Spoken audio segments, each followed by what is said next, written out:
जय जगन्नाथ सांग मैंने शुभ सकाळ आपण मैंने सब केमती अच्छा प्रभु जगन्नाथ करंतु आपण मैंने समस्ते भले था।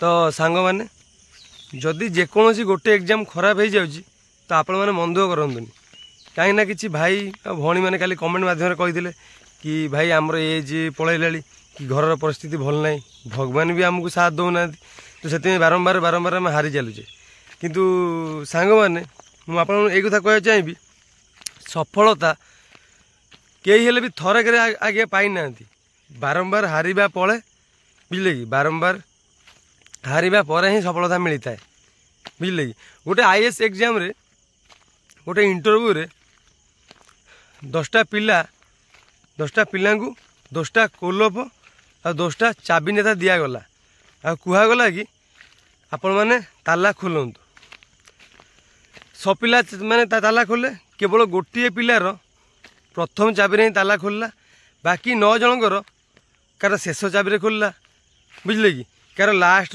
2 नंबर चाबी खोलला बुझले कि मैंने प्राय प्राय समस्त शेष चाबी ही खोली ताला जनकर ही प्रथम चाबी ही खोलला।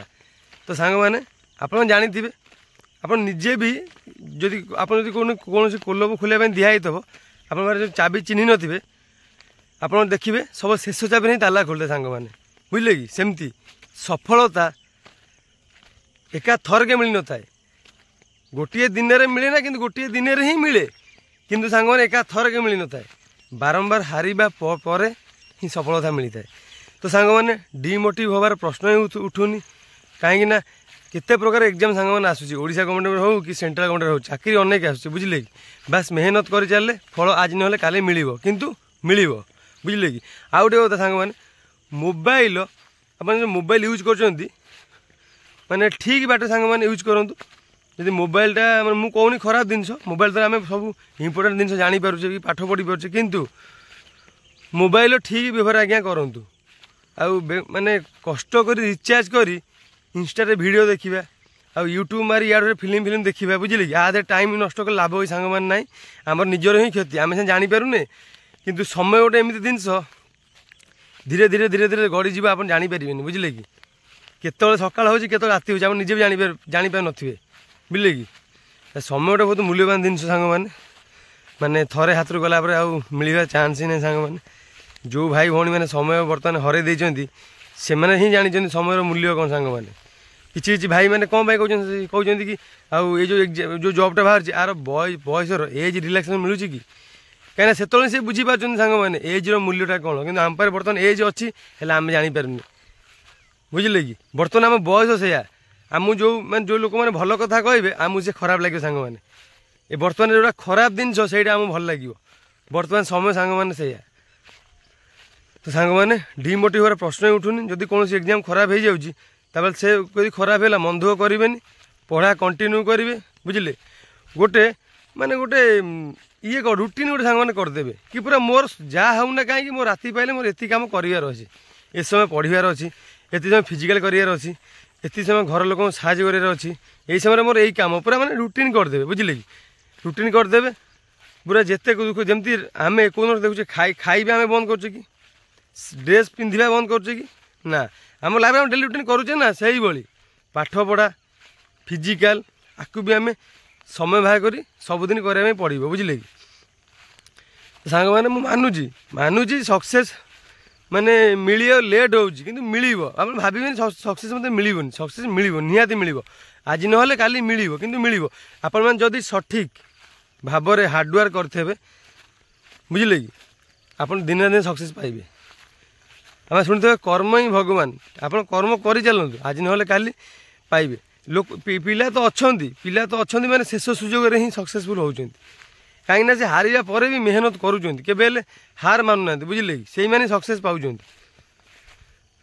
सक्सेस एत सहज मिलनी आज्ञा जब एत सहज मिलता ताले ओडिशा समस्त चाकरी करते बुझे कि आउ कहीं बाहर को जाते कि अलग लाइन चूज करते जब चाकरी मिलता सहज होता समस्त आज्ञा पढ़ी चाकरी कर दिखते जो माने देखो राति पाइले जो पोस्ट बाहर लक्ष लक्ष पिला पकाउं कि समस्त आगे चाकरी पाऊना बुझे कि से मैंने पाँच जो मैंने सठिक परिश्रम कर चाकरी पाँच बुझे कि ना ପିଲା ତ ଏମିତି ଲକ୍ଷ ଲକ୍ଷ ପର୍ଯ୍ୟନ୍ତ ସମୟ ତ ମନ ଦେଇ ପଢ଼ନ୍ତେ ଠିକ୍ ଭାବରେ ପଢ଼ନ୍ତେ ସମସ୍ତେ ଚାକିରି ପାଆନ୍ତେ ବୁଝିଲେ କି। ଯେଉଁମାନେ ସବୁ ସଠିକ୍ ଭାବରେ ପାଠ ଆଜ୍ଞା ପଢ଼ୁଛନ୍ତି ସେଇମାନେ ଚାକିରି ପାଉଛନ୍ତି ଆଉ ଲାଇଫ୍ରେ ସକ୍ସେସ୍ ହେଉଛନ୍ତି ସାଙ୍ଗମାନେ।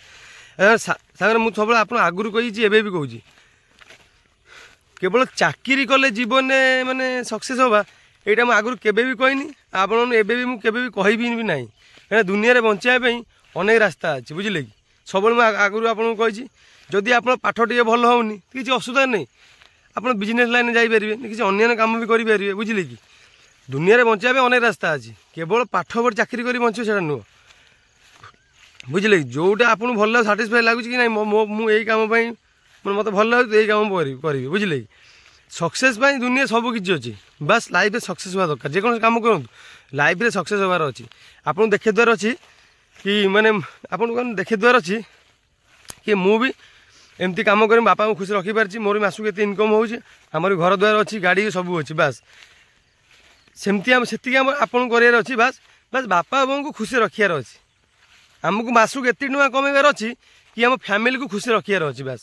ଆମକୁ ଲକ୍ଷେ ଟଙ୍କା ଦରକାର ନାହିଁ ଆମକୁ କୋଟି ଟଙ୍କା ଦରକାର ନାହିଁ ଆମକୁ ବି 10 ଲକ୍ଷ ଦରକାର ନାହିଁ ବାସ୍ ଆମକୁ ଏତିକି ଲିମିଟ୍ ଟଙ୍କା ଇନକମ୍ କରିବାର ଅଛି ଯେଉଁଥିରେ କି ଆମ ଫ୍ୟାମିଲି ଖୁସି ରହିପାରିବେ ବୁଝିଲେ ସାଙ୍ଗମାନେ।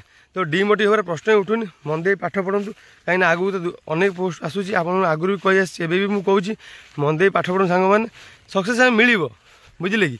ଆଜି ନହେଲେ କାଲି ମାନେ ସକ୍ସେସ୍ ମିଳିବ ସାଙ୍ଗମାନେ। ଦେଖିବେ ରାତି ପାଇଲେ ଲୋକମାନେ ବହୁତ କଷ୍ଟ ଆଜ୍ଞା କରୁଛନ୍ତି ବୁଝିଲେ କି ବହୁତ ମେହନତ କରୁଛନ୍ତି ଲୋକମାନେ ତ ଆପଣ ଦେଖୁଥିବେ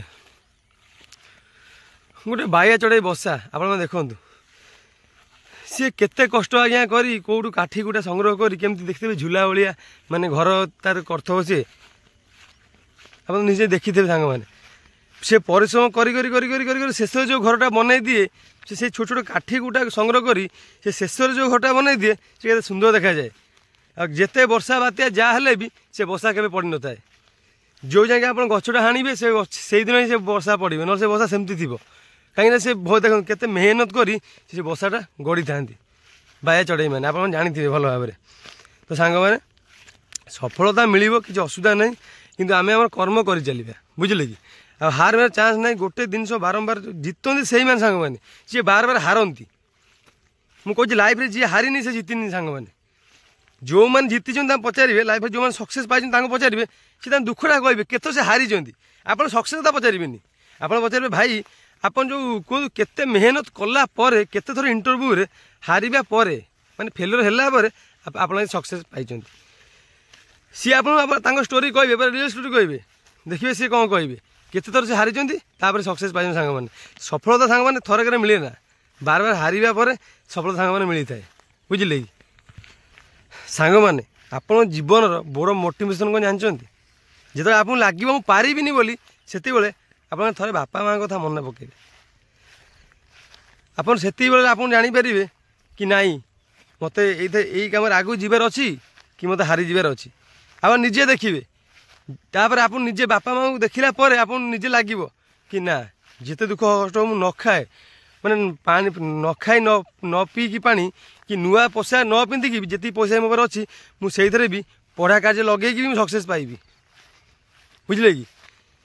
ଥରେ ବାପା ମାଆ କଥା ଆଜ୍ଞା ଭାବିବେ କେତେ ଦୁଃଖ କଷ୍ଟ ଆମ ପାଇଁ ସେମାନେ କରୁଛନ୍ତି। ଆମେ କ'ଣ ରାତିରେ ଖାଇବି ପୁରା ଆରାମସେ ଶୋଇଲେ ଆମେ ଭାବୁଛେ କେବେ ବାପା କେତେ କଷ୍ଟ କରି ପଇସା ଆଣୁଛନ୍ତି। ବାପା ନିଜେ ନୂଆ ପୋଷାକ ନ ପିନ୍ଧି ଆମକୁ ନୂଆ ପୋଷାକ ଦିଅନ୍ତି ଆଜ୍ଞା ବୁଝିଲେ କି। ନିଜେ ସେ ଯଦି ଗୋଟେ ବାହାରେ ଯଦି କ'ଣ ମାର୍କେଟରୁ ସେ ନିଜେ ନ ଖାଇ ଆପଣମାନଙ୍କ ପାଇଁ ବରା ହେଲା କି ମିଠା ହେଲା ଯାହା ହଉ ମୋ ପୁଅ ଖାଇବ କି ମୋ ଝିଅ ଖାଇବ ନେଇକି ଆସନ୍ତି ସେ ନିଜେ ଖାଆନ୍ତିନି ଆଜ୍ଞା। ଆପଣ କ'ଣ କହିବେ ନାଇଁ ମୁଁ ଖାଇଛି କିନ୍ତୁ ନା ପ୍ରକୃତରେ ବାପା କେବେ ଖାଇନଥାଏ। ଆଉ ମା ଯେକୌଣସି ଜିନିଷ ଦେଖିବେ ଆପଣ ଘରେ ଯଦି କିଏ ଦେଇଥିବ ମିଠା ଯଦି କିଏ ଦେଇଥିବେ ସେ ନିଜେ ନ ଖାଇ ରଖିଦେବେ କି ମୋ ପୁଅ ଖାଇବ କି ମୋ ଝିଅ ଖାଇବ ବୁଝିଲେ କି। ଆମ ବାପା ମା ଆମକୁ ଏତେ ଭଲ ପାଇବା ଦେଉଛନ୍ତି କ'ଣ ଆମେ ବାପା ବୋଉ ପାଇଁ ଆମେ କ'ଣ ମାନେ କଷ୍ଟ କରିପାରିବେନି ବାରବାର ହାରିପାରିବେନି ବାରବାର ସିନା ହାରିଲେ ଆମେ ସଫଳତା ପାଇବା ସଫଳତା ସିନା ପାଇଲେ ବାପା ମା ଖୁସି ରଖିପାରିବା ବୁଝିଲେ କି। ଆଜିକାଲି ଦୁନିଆରେ ବଞ୍ଚିବା ବେଳେ ସାଙ୍ଗମାନେ ଜାଣିଥିବେ ପଇସା ଦରକାର। ମୁଁ କହୁନି କେବଳ ପାଠ ପଢ଼ି ଆପଣ ମାନେ ପାଠ ପଢ଼ି ଚାକିରି କରି ପଇସା କମାନ୍ତୁ ଅନେକ ରାସ୍ତା ବି ଅଛି ବୁଝିଲେ କି। ବିଜନେସ୍ କରନ୍ତୁ ନହେଲେ ଗୋଟେ ଭଲ ବଡ଼ ବଡ଼ କମ୍ପାନୀ ବି ଅଛି ଆପଣ ଭଲ ପାଠ ଯଦି ଅଧିକ ପାଠ ପଢ଼ୁଛନ୍ତି ସେଠି ଯାଇ ବି ରହିକି ପଇସା ବି କମେଇ ପାରିବେ ବୁଝିଲେ କି। ଆଉ କେବେ ହେଲେ ହାର ମାନିବେନି ସାଙ୍ଗମାନେ ବୁଝିଲେ କି। ଆପଣମାନେ କହିବେ ନାଇଁ ନାଇଁ ମୋ ତ ବୟସ ପଳେଇଲା, ମୋର ଆଉ ଏଜ୍ ନାହିଁ, ଭଗବାନ ସାଥ ଦେଉନାହାନ୍ତି, ମୁଁ ତ ଗରିବର ଫ୍ୟାମିଲି ଜନ୍ମ ହେଇଛି, ଚାକିରିଆ ହେବନି। ବୁଝିଲେ କି? ମୁଁ ଆପଣ ସବୁବେଳେ କହିଛି ଗୋଡ଼ ଆପଣମାନେ ବାହାରକୁ ସେତିକିବେଳେ କାଢ଼ିବେ ଯେତେବେଳେ ଘର ପରିସ୍ଥିତି ଅତି ଖରାପ ହେବ। ବୁଝିଲେ କି? ଆପଣ ଦେଖିବେ ନାଇଁ ବାପା ଆଉ ଇନକମ୍ କରିପାରିବେନି, ବାପା ବୁଢ଼ା ହେଇଗଲେଣି, ଆଉ ମୋର ବି ଆଉ କି ବଡ଼ ଭାଇ ନାହାନ୍ତି ଇନକମ୍ କରିବା ପାଇଁ, ମୋତେ ସବୁ କିଛି କରିବାକୁ ପଡ଼ିବ। ଘରେ ତ ଆଜ୍ଞା ଖାଇବାକୁ ନଥିବ, ଆପଣ ବହି ଧରି ବସିଲେ କିଛି ଲାଭ ଆଜ୍ଞା ହେବନି। ବୁଝିଲେ କି? ବାପା ମାଆଙ୍କୁ ଖୁସି ରଖିବାର ଅଛି। ଆପଣ ଆଇଦର ଚାକିରି କରନ୍ତୁ ନହେଲେ ବିଲରେ ଖଟନ୍ତୁ, ତା ଦେହରେ କିଛି ସାଙ୍ଗେ ଅସୁବିଧା ସାଙ୍ଗମାନେ ନାହିଁ, କିନ୍ତୁ ବାପା ମାଆ ଖୁସି ରଖନ୍ତୁ। ଆପଣ ରାତି ଦିନ ଖଟନ୍ତୁ, ଆପଣ ଏସି ତଳେ ବସି ପେନ୍ ଲେଖନ୍ତୁ କି ବିଲରେ ମାଟି ହାଣନ୍ତୁ, ସେଇଟା ଆପଣ ଡିସିସନ୍ ନେବେ। ବୁଝିଲେ? କିନ୍ତୁ ବାପା ମାଆ ଖୁସି ରହିବା ଦରକାର। ଜୀବନ ଯେତେ ଦୁଃଖ କଷ୍ଟ ଆସୁନା କାହିଁ, ଆପଣ ଜୀବନରେ ଯେତେ ଦୁଃଖ କଷ୍ଟ ଆସୁ, କିନ୍ତୁ ବାପା ମାଆ ଖୁସି ରହିବା ଦରକାର। ସାଙ୍ଗମାନେ ମନେ ରଖିଥାନ୍ତୁ, ବାପା ମାଆଙ୍କ ପାଇଁ ଆମମାନଙ୍କୁ ସବୁ କିଛି ସାକ୍ରିଫାଇସ୍ କରିବାକୁ ପଡ଼ିବ ସାଙ୍ଗମାନେ। ବୁଝିଲେ କି? କାହିଁକିନା ଆମ ଦୁନିଆରେ ଯଦି କିଏ ନିଜର ଥାଏ, ସେ ହେଉଛି ବାପା ମାନେ, ଚଳନ୍ତି ଦେବତା। ବୁଝିଲେ କି? ବାପା ଆଉ ମାଆ ତାଙ୍କ ଛଡ଼ା ନିଜର ବୋଲି ଆଉ କେହି ନାହାନ୍ତି। ଆପଣ ଯେତେ ଭୁଲ କଲେ ବି ତାଙ୍କ ପାଖରେ ଠିକ୍। ବୁଝିଲେ କି? ଆଉ ଆପଣ ବାପା ବୋଉଙ୍କ ଆଗରେ ଆପଣ କେହି ଖରାପ କହିଲେ ବାପା ବୋଉ କେବେ ସହିପାରିବେନି। ଆପଣ ଭୁଲ ଥିବେ, ଆପଣ ଜାଣିଥିବେ ମୁଁ ଭୁଲ କରିଛି, କିନ୍ତୁ ଯେତେ ଭୁଲ ଥିଲେ ବି ଆପଣ ଜାଣିବେ ବାପା ବୋଉ ଆଗରେ କିଏ କହିଦେବ ନା ନା, ମୋ ବାପା କହିବେ ନା ମୋ ପୁଅ ସେମିତି ନୁହଁ, ମାଆ କହିବେ ମୋ ପୁଅ ସେମିତି ନୁହଁ। କାହିଁ କୁହନ୍ତି? ଆଜ୍ଞା ବାପା ମାଆ ଠାରୁ ମୂଲ୍ୟବାନ ଜିନିଷ ଆଉ କିଛି ନାହିଁ ଆଜ୍ଞା। ବୁଝିଲେ କି? ବାପା ମାଆର ମୂଲ୍ୟ କ'ଣ ସେଇମାନଙ୍କୁ ପଚାରନ୍ତୁ ଯାହାଙ୍କ ପାଖରେ ବାପା ମାଆ ନାହାନ୍ତି। ବୁଝିଲେ କି? ଆଉ ବାପା ମାଆଙ୍କୁ କେବେ ସାଙ୍ଗମାନେ ଅସମ୍ମାନ କରିବେନି। ଆମେମାନେ କ'ଣ କରୁଛେ, ମାନେ ମୋବାଇଲରେ କଥା ହେଉଛି, ଯଦି ବାପା କେହି ବୋଉ ଫୋନ୍ କରୁଛନ୍ତି ଆମେ ଉଠଉନେ, ଇଗ୍ନୋର କରୁଛେ। ବୁଝିଲେ? କିନ୍ତୁ ଆଉ ଯିଏ ଫୋନ୍ କରୁଛି ସାଙ୍ଗେ ସାଙ୍ଗେ ହ୍ୟାଲୋ, ହଁ କହ, କ'ଣ କରୁଛୁ, କୁଆଡ଼େ ଗଲୁ, କ'ଣ, ସାଙ୍ଗେ ସାଙ୍ଗେ ଉଠି କଥା ହେଉଛି। କିନ୍ତୁ ବାପା ବୋଉ କଲ୍ କଲେ ଆମେ କାଟିଦେବେ ସାଙ୍ଗମାନେ, କଲ୍ ରିସିଭ୍ କରିନେ। କେହି ଭାବିଛନ୍ତି ଯେତେବେଳେ ସେଇ କଲ୍ ସାରା ଜୀବନ ପାଇଁ ନ ଆସିବ ସେତେବେଳେ କେମିତି ଲାଗିବ? ବଞ୍ଚିପାରିବେ ତ? ଛାତିରୁ କଲିଜା ଆଜ୍ଞା ଗଳି ପଡ଼ିବ, ସେମିତି ଲାଗିବ ଆଜ୍ଞା। ବାପା ମାଆ କେବେ ହେଲେ ସାଙ୍ଗମାନେ ଦୁଃଖ ଦେବେନି। ବାପା ବୋଉଙ୍କ ପାଇଁ ଲଢ଼ିବାକୁ ପଡ଼ିବ।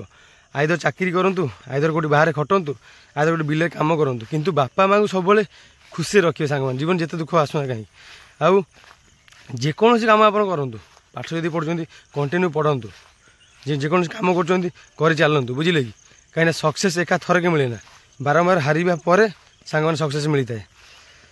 ତ ସାଙ୍ଗମାନେ ମୁଁ ଆଗରୁ କହିଛି, ଏବେ ବି ଆପଣମାନଙ୍କୁ କହୁଛି, ଯଦି ଭିଡ଼ିଓରେ ଯଦି ମୋର କିଛି ଯଦି କିଛି ତ୍ରୁଟି ରହିଯାଇଥିବ ଆପଣମାନେ କମେଣ୍ଟ ମାଧ୍ୟମରେ ନିଶ୍ଚିତ ଜଣାଇବେ। ତ ମୁଁ ନିଜେ ଜାଣିପାରିବିନି ନା ମୋର ତ୍ରୁଟିଟା କେଉଁଟା ଅଛି, ମୁଁ ତ ସମାଧାନ କରିବା ପାଇଁ ଚେଷ୍ଟା କରିବି ସାଙ୍ଗମାନେ। ତ ସାଙ୍ଗମାନେ ମନ ଦେଇ ପାଠ ପଢ଼ନ୍ତୁ, ଦେଖିବେ ସକ୍ସେସ୍ ଆଜି ନହେଲେ କାଲି ଦିନେ ଦିନେ ପାଇବେ ସାଙ୍ଗମାନେ। ତ ସାଙ୍ଗମାନେ ଆଜି ଭିଡ଼ିଓ ଏଇଭଳି ଥିଲା, ଆଶା କରୁଛି ଆପଣ ନିଶ୍ଚୟ ଭଲ ଲାଗିଥିବ। ପୁଣି ଦେଖା ହେବ ନେକ୍ସଟ ଭିଡ଼ିଓରେ। ସାଙ୍ଗମାନେ ରହିଲି, ନମସ୍କାର, ଜୟ ଜଗନ୍ନାଥ।